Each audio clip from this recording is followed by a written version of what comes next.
Diet plan ಮಾಡೋದು ತುಂಬ easy. ಅದನ್ನು ಫಾಲೋ ಮಾಡೋದು ಮಾತ್ರ ಕ್ಲೈಂಟ್ಸ್ಗೆ ಒಂಥರ ಮಿಷನ್ ಇಂಪಾಸಿಬಲ್. ನಾನು 4 ಸ್ಟೆಪ್ಸ್ನ ನೋಟ್ ಮಾಡಿದ್ದೀನಿ. ಏನು ಅಂದರೆ, ಫಸ್ಟ್ ಸ್ಟೆಪ್ಪು ವೀಕ್ಲಿ ವೆಯ್ಟ್ನ ಚೆಕ್ ಮಾಡೋದು. ಸ್ಕೇಲ್ ಮೇಲೆ ನಿಂತ ತಕ್ಷಣ ಸರ್ ಈ ಸ್ಕೇಲ್ ಸರಿ ಇಲ್ಲ ಅಂತಾರೆ. ಬ್ರೋ, ಸ್ಕೇಲ್ ಚೆನ್ನಾಗಿದೆ, ನಿಮ್ಮ ವೆಯ್ಟ್ ಸರಿ ಇಲ್ಲ ಅಷ್ಟೇ. ಎರಡನೇದು, ಡೈಲಿ ಫುಡ್ ಫೋಟೋ ಕಳಿಸಿ. ಅಂದರೆ ಏನು ತಿಂತಾರೆ ಅಂತ.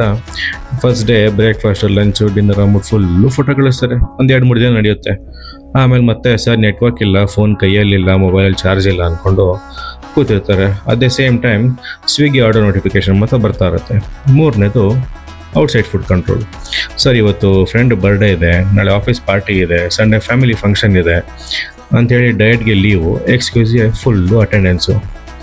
ಇನ್ನು 4ನೇ ಸ್ಟೆಪ್, ಸರ್ ಪ್ರಾಪರಾಗಿ ರೆಸ್ಟ್ ಮಾಡಿ ಅಂದರೆ 2 ಗಂಟೆವರೆಗೂ ರೀಲ್ಸ್ ನೋಡಿಕೊಂಡು ಬೆಳಗ್ಗೆ ಎದ್ದು ಸರ್ ಮೆಟಬಾಲಿಸಮ್ ಯಾಕೋ ಸ್ಲೋ ಇದೆ ಅಂತಾರೆ. ನಿಜ ಹೇಳಬೇಕು ಅಂದರೆ ಡಯಟು ಜಿಮ್ ಸ್ಪಾಯ್ಲ್ ಮಾಡ್ತಾಯಿಲ್ಲ, ನಿಮ್ಮ ಎಕ್ಸ್ಕ್ಯೂಸೇ ಸ್ಪಾಯ್ಲ್ ಮಾಡ್ತಾಯಿರೋದು. ಈ 4 ಸ್ಟೆಪ್ಪಲ್ಲಿ ನಿಮಗೆ ಯಾವುದು ಟಫೆಸ್ಟು ಅಂತ ಕಮೆಂಟ್ ಮಾಡಿ, ಮತ್ತು ಈ ರೀಲ್ನ ಎಕ್ಸ್ಕ್ಯೂಸ್ ಕೂಡ ನಿಮ್ಮ ಫ್ರೆಂಡ್ಗೆ ಟ್ಯಾಗ್ ಮಾಡಿ.